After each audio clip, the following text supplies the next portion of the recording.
It was the burial of a great warrior in Ogidi Kingdom, Chief Boniface Oyanwa, at 107 years, with dignitaries in attendance.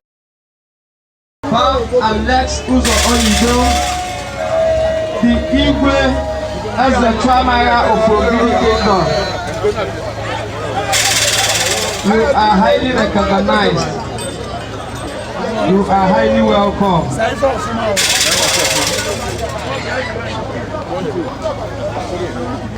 I want to go never and only get first one. Good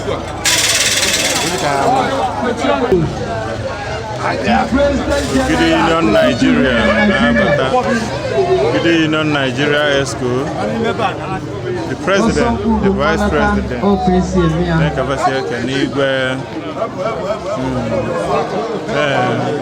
Ndolu Igbo, and the traditional rulers meet.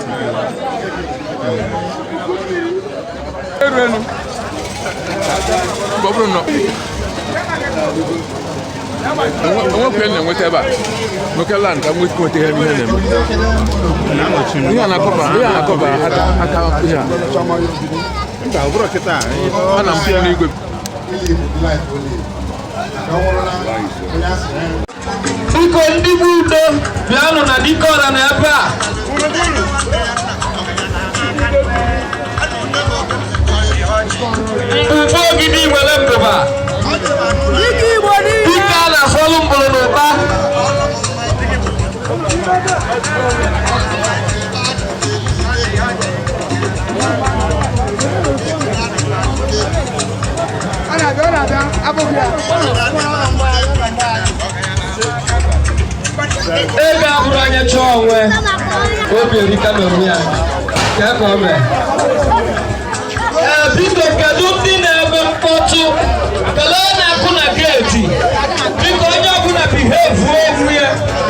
If you don't behave yourself, I will behave you. You got? Dike Iwoide feeling on a Udo. Udo Yamwa, the oldest man. You to do everything. What is 2,000 naira? We are still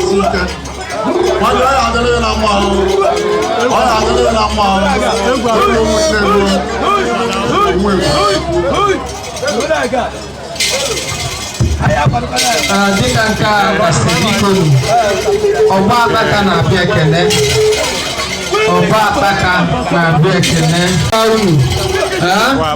na ndị ọgba akpaka ndị nwe ozu na-abịa ikwu akwa unu nyefe efe facha ọkwa arụ ọkụ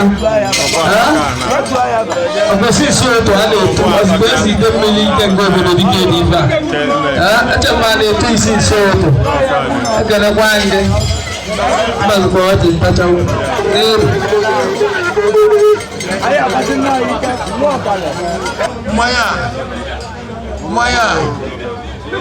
Maya